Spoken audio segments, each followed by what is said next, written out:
1 Tessalonicenses 5, versículos 16 a 18. Diz assim a palavra do Senhor: regozijai-vos sempre, orai sem cessar, em tudo dai graças, porque esta é a vontade de Deus em Cristo Jesus para convosco. Amém. Palavra do Senhor. É dito que a Bíblia registra aproximadamente 667 orações. É muita oração, irmãos. 667 orações são registradas na palavra de Deus. O que me impressiona nesse número é que isso dá aproximadamente, ou pelo menos, uma oração a cada 2 capítulos da Bíblia. Então é muita oração mesmo, irmãos. A palavra de Deus, em todas as suas páginas, nos estimula a prática da oração. O que eu acho interessante também desse número é que nós temos 667 modelos de oração. Modelos de oração para as mais diversas ocasiões e para os mais diversos propósitos ou objetivos. Mas também é dito, irmãos, que dessas 667 orações que a Bíblia registra, 454 foram respondidas. Isso dá uma média de quase 70% de orações respondidas.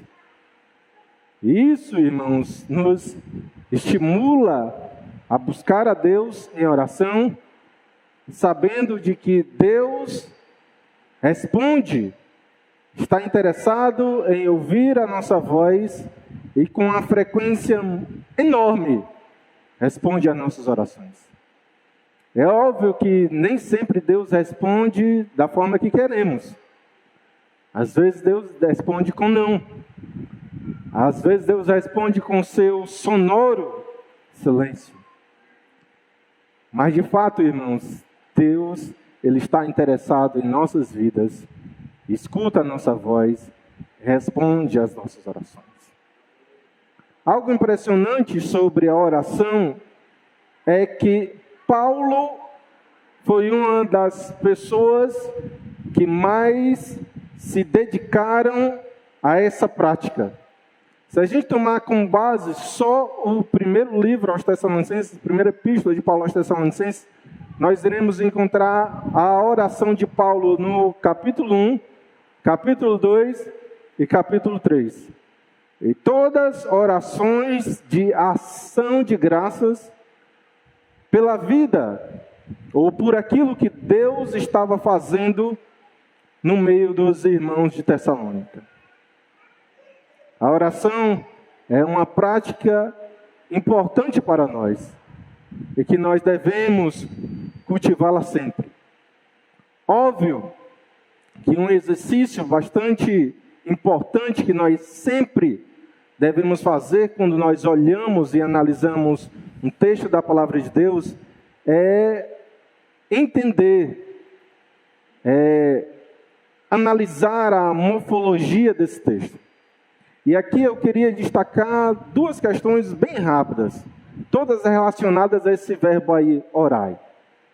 Em primeiro lugar, esse verbo orai está no modo imperativo. Eu já expliquei isso para vocês. Aqui nós não temos uma sugestão. Aqui nós não temos um pedido. Aqui nós temos uma ordem do Senhor. Deus, o Espírito Santo, através de Paulo, está nos comandando, está nos chamando para orar. Segunda coisa interessante, a segunda questão interessante com respeito à morfologia ainda desse verbo, é que ele está conjugado na segunda pessoa do plural. Vós. Isso significa o quê, pastor? Que o comando do Espírito Santo para a oração não é dirigido apenas para uma pessoa ou para um grupo restrito de pessoas, uma classe restrita de pessoas dentro da igreja, mas sim para toda a igreja. Então, o que é que nós temos aqui, irmãos? Temos aqui uma ordem do Senhor dirigida a todo o povo de Deus. Mas eu queria nessa noite pensar com vocês, olhando para esse versículo, pensando nesse tema, oração incessante, tentando responder duas perguntas.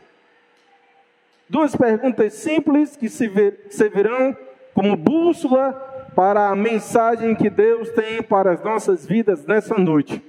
E as duas perguntas são: quando e por quê? Duas perguntas simples, mas que irão nos ajudar a entender aquilo que Deus tem para nos dizer essa noite, e também nos ajudarão a memorizar aquilo que nós iremos aprender também nesta noite. Então, duas perguntas: quando e por quê?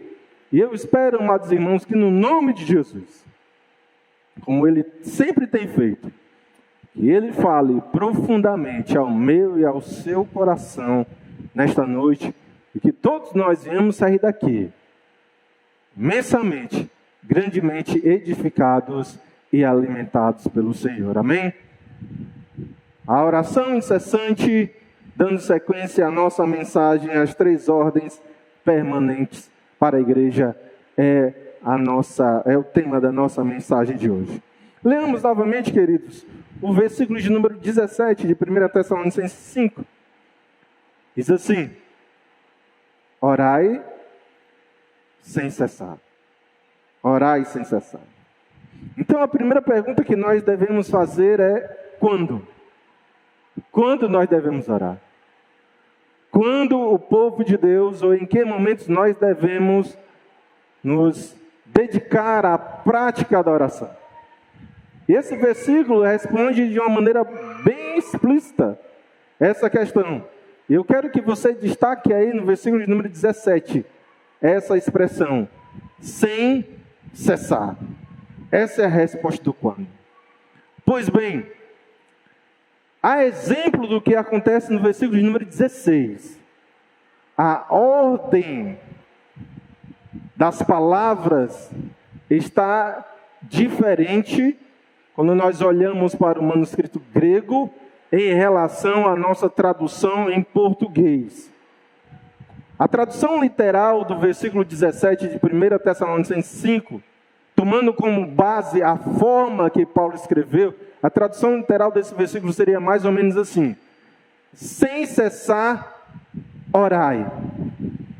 Eu já expliquei para vocês por que Paulo faz isso. Esse é um recurso utilizado na época para chamar a atenção, ou dar ênfase a algumas palavras dentro de uma frase ou dentro do texto. As palavras mais importantes dentro de uma oração, dentro de uma frase, dentro de um texto, sempre aparecem em primeiro lugar. Ou então aquelas palavras onde o autor quer dar maior ênfase e chamar a atenção dos seus leitores, também sempre aparecem em primeiro lugar. Hoje em dia, por exemplo, quando a mãe quer que o filho não faça algo, ela manda uma mensagem dizendo exatamente isso: não faça essa coisa, e com um não bem maiúsculo. Quando um colega de trabalho quer que a gente preste atenção, quer que a gente se atente para alguma parte de determinado e-mail que ele irá nos enviar, ele sublinha a frase ou a palavra, deixa em negrito, circula, pinta de uma cor bem chamativa. São recursos que nós temos hoje para dar ênfase a certas porções de uma frase dentro de um texto. Paulo não tinha esses recursos. As pessoas naquele período não tinham esses recursos. O que Paulo tinha, e ele aqui o fez, é colocar as palavras onde ele quer que a igreja preste maior atenção no início das orações, E ele faz isso aqui nesse versículo. A tradução literal dele é: sem cessar orai. Eu sei, ou eu presumo que vocês já ouviram bastante sobre a explicação desse versículo. Aqui, Paulo não está nos dizendo que o crente deve orar a cada segundo, a cada instante. Seria impossível, amados. Seria impossível, por exemplo, a gente orar a cada segundo e vir na igreja e ouvir a palavra de Deus. Se fosse esse o sentido que Paulo quer trazer para esse versículo, orar a cada instante, orar a cada segundo, nós não deveríamos estar nesse momento ouvindo a palavra do Senhor, nós deveríamos estar orando. Se esse fosse o sentido de Paulo nesse versículo, nós não poderíamos, por exemplo, cumprir missões tão importantes que a Bíblia também nos dá, como, por exemplo, a evangelização ou aos ministérios que Deus deu para o seu povo. Nós não poderíamos fazer, nós não teríamos como fazê-los, nós deveríamos apenas orar, se esse fosse o sentido desse versículo. Nós não teríamos como cuidar das nossas famílias, ou cuidar dos nossos afazeres domésticos ou obrigações diárias, porque nós deveríamos estar apenas orando a cada segundo. Então, você percebe que não é esse o sentido que Paulo quer trazer e dar para esse versículo. Então, pastor, o que é que significa sem cessar orar? E o que é que Paulo está a nos ensinar através desse texto? E aqui, irmãos, eu tenho 3 ideias bastante interessantes sobre o significado desse versículo, sem cessar orai. A primeira ideia é a seguinte, que a oração incessante nasce um coração que reconhece a sua dependência de Deus para todas as coisas. O que é oração, pastor? Oração, através da oração, nós expressamos o quanto nós somos dependentes de Deus. Um coração que reconhece que precisa do Senhor, que necessita de Deus, essa pessoa tende a orar mais. Quando a gente compreende aquilo que Deus, Cristo Jesus, nos ensinou: sem mim, nada podeis fazer. A nossa tendência é orar mais. Quando a gente entende que para todas as coisas, nós precisamos de Deus. Nós precisamos de Deus para melhor servi-lo. Nós precisamos de Deus para viver de acordo com a sua palavra. Nós precisamos de Deus, irmãos, para cumprir as nossas obrigações diárias. Nós precisamos de Deus para tudo. E quando a gente entende isso, nós temos a tendência de nos voltar mais à prática da oração. Essa é a primeira ideia. E é uma ideia do pastor John Piper. A segunda ideia do significado da oração incessante é que ela nasce da seguinte questão: nós não deveríamos estar em lugares onde não é possível ou onde nós não podemos orar. Os irmãos entenderam? Nós não deveríamos estar em lugares onde nós não podemos orar. E aqui você entende, percebe que a oração é uma bússola para tudo aquilo que nós fazemos. De quem é essa ideia, pastor? É do pastor Charles Spurgeon. Ele disse exatamente isso. Se a gente está em algum lugar, eu vou estender a ideia de Spurgeon, ou se a gente está em algumas situações, vivendo algumas situações, onde a gente percebe que a gente não pode orar, nós não deveríamos estar nesses lugares. Ou nós não deveríamos estar fazendo tais coisas. A oração nos ajuda a perceber se aquilo que estamos fazendo ou vivendo agrada ou não ao Senhor. A pergunta é muito simples. Onde eu estou? Eu posso orar? Se sim, é um ambiente que agrada a Deus. É algo que a palavra do Senhor nos permite estar ou fazer. E isso, irmãos, nos ajuda a entender o quanto a oração é um termômetro para a nossa vida cristã. Então, a oração incessante implica que nós não deveríamos estar em lugares onde nós não podemos orar. Mas existe uma terceira ideia sobre a oração. E a oração incessante. E a terceira ideia é a seguinte: nós não deveríamos perder nenhuma oportunidade de oração. Nenhuma oportunidade de oração. E o que é que isso significa, pastor? Significa, por exemplo, irmãos, que nós deveríamos parar de dizer que vamos começar a orar por determinadas coisas e começar a orar efetivamente. Pare de dizer que vai começar a orar, meu amado irmão, e ore. Não perca nenhuma oportunidade que Deus lhe der de oração. Quando você percebe que alguma pessoa na sua família necessita de oração, nesse instante você ora. Ou então, em momento oportuno, o mais breve possível. Quando você percebe que alguém da igreja está necessitando de oração, nesse instante, meu amado irmão, você aproveita a oportunidade e ora. Ou então, no momento oportuno, o mais breve possível. Quando o Espírito Santo de Deus lhe revela, lhe mostra que determinadas áreas da sua vida precisam ser melhoradas, nesse instante, você deve aproveitar o momento e orar a Deus. Ou então, em momento oportuno, o mais breve possível. Mas a questão é essa: não perca nenhuma oportunidade de oração. Pare de dizer, meu amado irmão, eu vou orar por você, e comece a orar por esse irmão no nome de Jesus.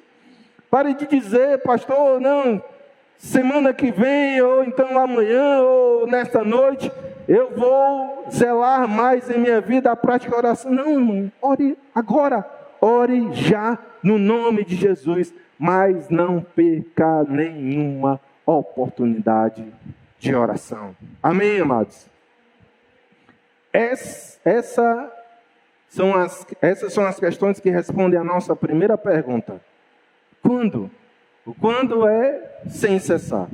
Mas existe uma segunda pergunta. A segunda pergunta é: por que orar? Por que orar, queridos irmãos? Porque a Bíblia nos estimula tanto a prática da oração. Por que Paulo está instruindo, o Espírito Santo, através de Paulo, está instruindo os santos de Tessalônica a orar sem cessar, a praticar a oração incessante? E aqui, irmãos, eu queria que você destacasse esses versículos em 1 Tessalonicenses. Versículo 13 do capítulo 4, até o versículo 15 do capítulo 5. Nós iremos mais uma vez fazer um percurso em toda a nossa série e entender, olhando para o texto que nós já estudamos, nos lembrar daquilo que nós já estudamos e entender porque nós devemos nos dedicar mais na prática da oração e oração incessante. Eu quero, por exemplo, que você olhe na sua Bíblia o capítulo 4 de 1 Tessalonicenses. E o que é que nós percebemos aí no capítulo 4, pastor Nathan? Paulo está corrigindo uma falha doutrinária da igreja de Tessalônica. Aqueles irmãos ainda não conheciam ou mal entendiam uma doutrina importante da igreja. A doutrina dos últimos dias, a escatologia. Alguns detalhes dessa doutrina. Como, por exemplo, o estado intermediário, ou como alguns preferem chamar a vida após a morte. E também com respeito ao retorno de Cristo, à segunda vinda do Senhor. Eles não conheciam isso, esses fatos, ou mal entendiam essas questões. E através da igreja de Tessalônica, o que nós aprendemos é que todo o povo de Deus pode incorrer em não conhecer ou mal interpretar determinadas verdades da palavra de Deus. Olha o que Paulo está fazendo com aquele povo. Vocês não entendem? E Paulo começa a explicá-los como é que acontece, ou como acontecerá, se dará o retorno de Cristo, e qual é o estado do crente quando ele morre, ele dorme no Senhor. E aqui nós percebemos, irmãos, o quanto é fácil a gente não entender, a gente desconhecer certas verdades importantes das Sagradas Escrituras. E esse, irmãos, não é um problema apenas da igreja de Tessalônica, ou dos cristãos do primeiro século. Esse é um problema que pode incorre com uma certa frequência hoje, em nossos dias. Nos faltariam, irmãos, minutos para explicar, discorrer sobre os ventos de doutrina que são espalhados hoje em muitas e muitas igrejas. Mas nós podemos aqui destacar os mais conhecidos, como, por exemplo, a doutrina da prosperidade, ou a hipergraça, a teologia coach. De certa forma, irmãos, todos nós estamos sujeitos a esses ventos de doutrina. É por isso que se faz necessária a prática da oração. Louvado seja Deus, que Deus tem levantado em toda a história da igreja pessoas assim como Paulo, comprometidas com a verdade do Evangelho. E nós podemos orar ao Senhor, e nós devemos orar para que Deus continue levantando nos nossos dias pastores, professores, mestres, teólogos, mesmo imperfeitos como todos somos, mas comprometidos com a verdade das Sagradas Escrituras.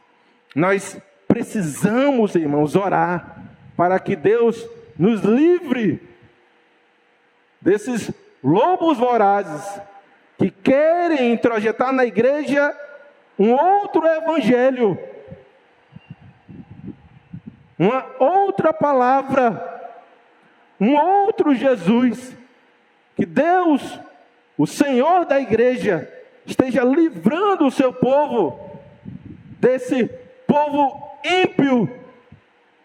Nós devemos orar exatamente por isso.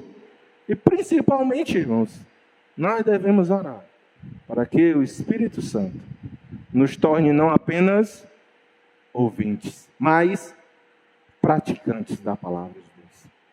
Nós devemos orar incessantemente pela sã doutrina, e para que Deus nos livre de desconhecer ou mal entender as verdades essenciais da palavra de Deus. Segunda questão que nos motiva a orar, que justifica, que responde o porquê nós devemos orar. E eu quero que você olhe aí na sua Bíblia, por exemplo, os versículos 13 a 17 do capítulo 4. E o segundo motivo pelo qual nós devemos orar é este: para que as dores deste mundo não nos façam esquecer do céu. Quero que você olhe, por exemplo, aí no versículo número 13. Paulo expõe muito provavelmente uma situação que aqueles irmãos de Tessalônica estavam vivendo. Estavam tristes, irmãos. Estavam tristes porque a igreja estava sofrendo perseguição. Estavam tristes porque eles estavam sofrendo um período de enorme sofrimento. Estavam tristes, irmãos, porque alguns deles tinham perdido pais, irmãos, irmãs, amigos, por conta desse período, por conta dessa perseguição, por causa do Evangelho. E aqui nós temos mais um motivo pelo qual nós devemos orar. Porque o crente que sabe para onde está indo, não se entristece com as dores desse mundo. E nós devemos orar, irmãos, para que Deus nos permita permanecer sempre com esse foco. Para onde eu estou indo? Quem é o meu Senhor? Quais são as palavras de Jesus que me motivam na vida e na morte? Qual é a segurança do cristão, tanto desse lado na eternidade como no porvir? E aqui nós nunca devemos nos esquecer das palavras do Senhor. Eu vou preparar-vos lugar. Eu vou preparar-vos lugar.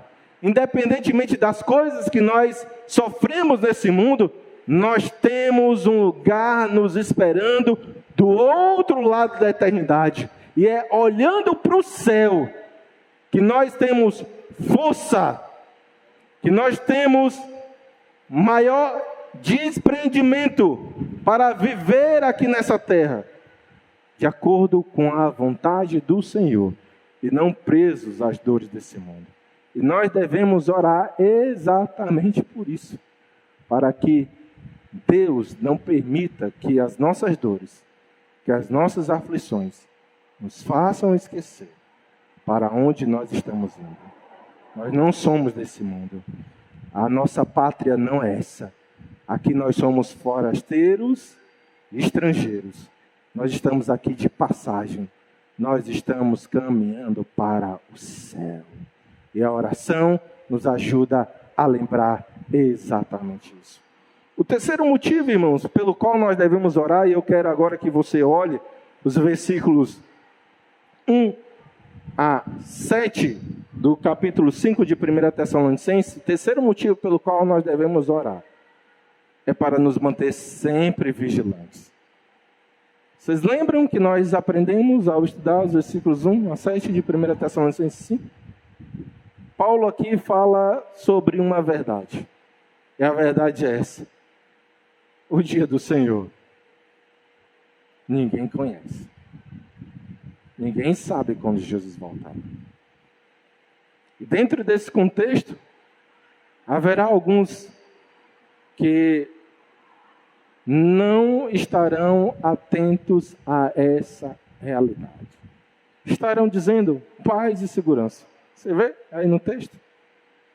Estarão completamente desinteressados pelas coisas do Senhor. E dentro desse cenário, Paulo faz um alerta para o povo de Deus. Vigie. Vigie. Porque o dia do Senhor, porque ninguém conhece quando Jesus voltará. Qual é a ordem para todo o povo de Deus? É vigie. Interessante, né, irmãos? Porque conforme os ensinos de Cristo, a vigilância quase sempre está associada à oração. Vigiai para que não entreis em tentação. Por que nós precisamos orar, pastor Natan? Exatamente por isso. Para associar essa expectativa que deve ser minha e sua, porque todo crente deve desejar que Cristo volte hoje, agora. Maranata, ora vem Senhor Jesus. Dentro desse desejo que nós devemos ter de que Cristo volte agora, nós devemos vigiar. E a palavra do Senhor nos instrui a vigiar e orar. A oração, ela contribui com essa prática de vigilância que nós devemos ter. enquanto o nosso Senhor não retorna. Nós devemos ser como aquelas virgens prudentes. Tem sempre acesas as suas lâmpadas, prontas para que nós possamos entrar nas bodas do Senhor. Por isso, meu amado irmão, vigie e ore. Esse é o terceiro motivo pelo qual você deve orar. Quarto motivo, pastor, eu quero que você olhe agora os versículos 8 a 10 do capítulo de número 5. Nos versículos 8 a 10, Paulo fala algo interessante. E o quarto motivo pelo qual nós devemos orar é este: porque nós estamos em guerra. Você percebe que a linguagem destes versículos é uma linguagem de guerra? E nessa guerra, Paulo nos instrui a sempre nos revestir com fé e amor e tomar como capacete a esperança da salvação. Nós estamos em guerra, irmãos. Por isso nós devemos nos dedicar mais à prática da oração. Nós estamos em guerra. E os nossos inimigos são vorazes. É a nossa velha natureza. É o mundo enquanto sistema corrompido pelo pecado. É o diabo e os anjos caídos. E enquanto nós estivermos, irmãos, aqui nessa terra, eles não nos darão sossego. A guerra será constante. Por isso, a nossa oração também precisa ser incessante. E nós precisamos orar, irmãos, porque nessa luta nós temos que nos valer de certas virtudes cristãs. Fé, amor, esperança da salvação. Sabe como é que Deus produz isso em nossos corações? Através dos meios de graça. Dentre eles, a oração.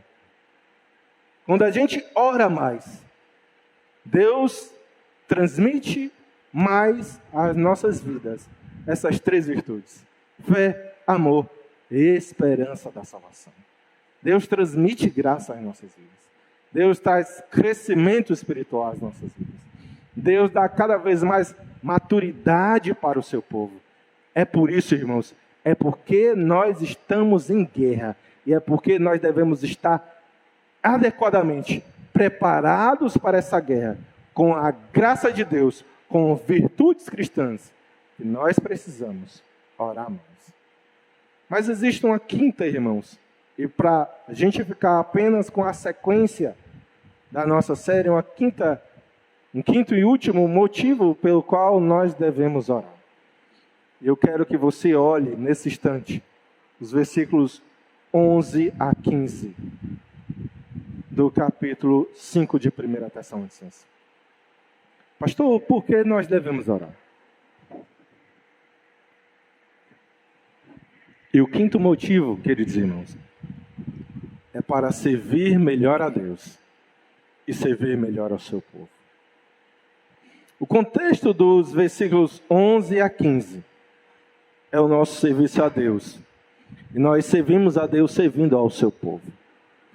Nesse serviço a Deus, nós temos algumas responsabilidades, como por exemplo, nos engajar no consolo e na edificação do povo de Deus.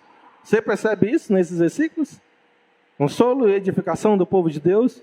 Porque nós servimos a Deus, servindo ao seu povo, nós devemos nos engajar na admoestação dos insubmissos, no consolo aos desanimados, no amparo aos fracos e na longanimidade para com todos. Você percebe isso? Mas podem acontecer alguns problemas, irmãos, enquanto nós servimos a Deus, servindo ao seu povo. E esses problemas que podem acontecer por exemplo, e Paulo fala isso, ou deixa isso explícito nesses versículos, alguns conflitos, alguns desentendimentos dentro da igreja, alguns lampejos ou faíscas de desunião no meio do povo de Deus enquanto estamos servindo ao corpo de Cristo. E é por causa de todas essas coisas, queridos irmãos, que nós devemos nos dedicar mais em oração. Nós devemos nos dedicar mais em oração porque é o desejo do nosso coração servir mais a Deus, servindo mais a igreja que Deus nos colocou. Nós devemos nos dedicar mais à prática da oração, porque nem o pastor, nem um oficial da igreja pode servir tão bem a Deus se ele não tem uma vida de oração. E essa lição, queridos irmãos, serve também para ministros de louvor. Essa lição serve também para líderes de homens, líderes de mulheres, de jovens, de adolescentes, de crianças, professores de escola dominical, pessoas envolvidas com evangelismo, pessoas envolvidas com a ação social da igreja. Essa lição serve para todos nós. Nós devemos nos dedicar mais à prática da oração para servir melhor ao nosso Senhor, servindo o seu povo. Amém, queridos irmãos? Tudo aquilo que nós falamos até aqui deveria nos incitar mais a levar mais a sério a oração. A atitude esperada depois de tudo aquilo que nós acabamos de ouvir é de um maior compromisso, irmãos, com a vida de oração.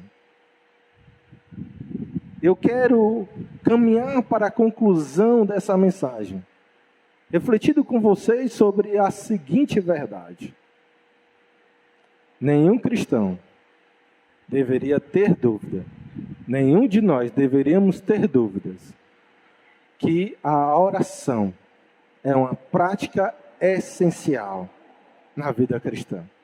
Nenhum de nós deveríamos ter essa dúvida. De onde nós tiramos essa verdade, pastor Natan? Olhando o exemplo de Cristo. Na história da igreja nós poderíamos, e nós temos, vários exemplos de pessoas que se dedicaram com afinco à prática da oração. Os apóstolos, um exemplo disso. Calvino, um outro exemplo disso. Spurgeon, mais um exemplo disso. A mãe de John Wesley, outro exemplo disso. Os heróis da fé, outro exemplo disso. Mas aquele que mais nos estimula, através do seu exemplo e do seu ensino à prática da oração, é o nosso Senhor e Salvador Jesus Cristo. Que exemplo, irmãos, poderoso. O nosso Senhor nos dá, que mesmo sendo Deus, e esse detalhe é extremamente importante, mesmo sendo Deus, orava constantemente. Isso, irmãos, deve nos estimular a orar mais. Porque se Ele, sendo Deus, orou, nós, como seres finitos que somos, devemos também orar.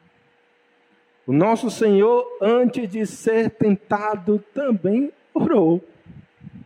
Orou, jejuou 40 dias no deserto. E nós, irmãos, para vencer as nossas lutas diárias, lutas espirituais, também devemos mais. Devemos nos dedicar mais à prática da oração. Nosso Senhor, irmãos, antes de tomar decisões importantes, como, por exemplo, antes de escolher os seus discípulos, também orou. E nós, queridos irmãos, dentro dessa loucura que se tornou as nossas vidas, nesses tempos atuais, cheias de decisões, cheias de indecisões, nós devemos buscar a face do Senhor em oração. Que exemplo poderoso, irmão, Jesus nos deu quando Ele orou por enfermos. por necessitados. Que antes de operar milagres, Jesus orou, como por exemplo, nas 2 multiplicações dos pães e peixes. Jesus orou, deu graças. E nós, irmãos, devemos orar também por aqueles que precisam, para que Deus intervenha com o seu poder, com o seu milagre, na vida daqueles que precisam. Que exemplo, irmãos, Jesus nos deu sobre a prática da oração. Porque uma das coisas que Jesus nos ensinou é que na oração nós dizemos isso para Deus: faça-se a tua vontade, assim na terra como nos céus. O que é a oração, pastor Natan? A oração não é a nossa tentativa de obrigar a Deus a fazer aquilo que nós queremos. A oração é o nosso desejo de conformar a nossa vontade conforme a vontade de Deus. E que a vontade do Senhor, que é boa, agradável e perfeita, se cumpre em nossas vidas. Isso é orar. Mas sabe o que mais me impressiona nos ensinos de Jesus sobre a oração? E eu peço que vocês abram rapidamente a palavra de Deus nessa passagem.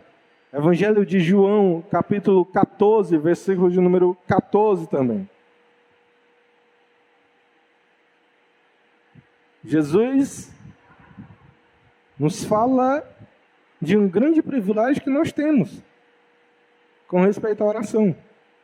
João 14, versículo 14 diz o seguinte: se pedirdes alguma coisa em meu nome, eu farei. Se pedirdes alguma coisa em meu nome, eu farei. E o que isso significa, pastor? Algumas pessoas, de forma muito errada, entendem, por exemplo, que todas as nossas orações devem terminar com a seguinte expressão: assim oramos em nome de Jesus. Não é necessário. Eu vou continuar terminando as minhas orações assim, mas não é necessário. Não é disso que Jesus está falando. Orar em seu nome não significa isso. Também algumas pessoas entendem, por exemplo, que quando a gente termina a nossa oração dizendo sim, oramos em nome de Jesus, é como se isso fossem palavras mágicas, como um abracadabra, onde instantaneamente as nossas vontades, os nossos desejos serão realizados. E não é isso que Jesus está falando neste versículo. Pastor, o que é orar em nome de Jesus? O que é que Jesus está dizendo aqui? Jesus está falando aqui de um privilégio que nós recebemos. Um privilégio que nós recebemos em Cristo Jesus. Escute, um privilégio que nós perdemos no Éden. Em Gênesis 3, todos os dias, na viração de todos os dias, Deus ia conversar com o homem. Depois da queda, irmãos, nós perdemos esse privilégio. E uma forma de nós percebermos essa verdade, de que por causa dos nossos pecados, como o profeta Isaías diz, os vossos pecados fazem separação entre vós e o vosso Deus. Uma forma da gente entender e ver essa questão é na nossa série sobre o tabernáculo. Nem todo mundo podia entrar no Santo dos Santos. Apenas uma pessoa. E apenas uma vez no ano. E não sem sacrifício. Isso nós podemos ver no tabernáculo, irmãos, porque todos aqueles que iam adorar a Deus, buscar a presença do Senhor, falar com Deus, eles não fariam sem antes apresentar o seu sacrifício.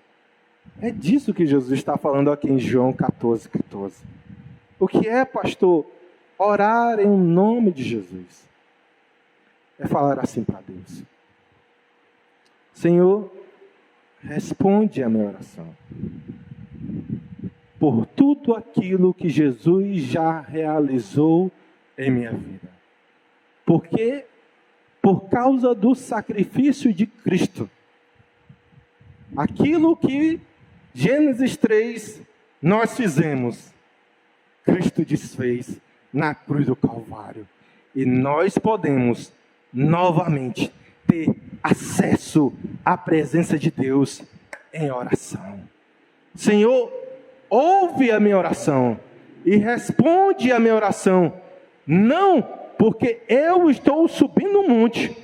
A princípio, irmãos, Deus não ouve as nossas orações porque nós subimos o monte, ou porque a nossa oração ela é recheada de palavras belas, ou por alguma coisa que nós fazemos, ou por alguma doação que nós realizamos para a igreja. A princípio, Deus não ouve e Deus não responde às nossas orações por causa disso. Jesus está dizendo que Ele fará as orações que foram feitas em seu nome. O que é que isso significa? É como se Cristo assinasse embaixo as nossas orações. É quando nós dizemos a Deus: Senhor, tem misericórdia desse teu servo e escuta a minha voz por tudo aquilo que Jesus fez por mim. Escuta a minha voz porque hoje tenho o privilégio da bênção de estar unido a Cristo. E porque eu estou unido a Cristo, e porque eu sei que o Senhor ouve o teu filho, escuta também a minha oração. Senhor, escuta a minha oração, dá ouvidos ao meu clamor pelos méritos de Cristo, por tudo aquilo que Jesus fez na cruz do Calvário pela minha vida. Não por causa da minha justiça, não por causa dos meus méritos, não por alguma coisa que eu possa fazer, mas por tudo aquilo que Jesus fez, por tudo aquilo que Jesus faz na minha vida. Amém, amados irmãos? Agora entenda o seguinte: você pode orar sem cessar, debaixo dessa confiança. Por que nós, ou melhor dizendo, qual é o fundamento, sobre que base, em que nós nos confiamos para orar sem cessar, conforme Paulo nos instrui aqui em 1 Tessalonicenses 5,17. Escute isso em nome de Jesus. Você vai orar pela sua família. Você vai orar pela igreja. Você vai orar pela sua vida conjugal, pelo seu casamento, pelos seus relacionamentos, por sua finança. Você vai orar pelos seus filhos. Você vai orar por aqueles que estão doentes. Você vai orar pelos ministros do Senhor, pelos pastores da igreja. Você vai orar pelas suas necessidades, pelo aquilo que lhe inquieta. Você vai orar para que Deus intervenha e lhe dê forças para superar o tentador, os seus apetites carnais, as influências do mundo. Você vai orar incessantemente, descansando o seu coração exatamente nisso aqui. Por tudo aquilo que Jesus fez na cruz do Calvário pela sua vida. Você vai orar pelos méritos de Cristo. Você vai orar por tudo aquilo que você é em Cristo Jesus. Amém, meu querido irmão? Vamos orar sem cessar, amém?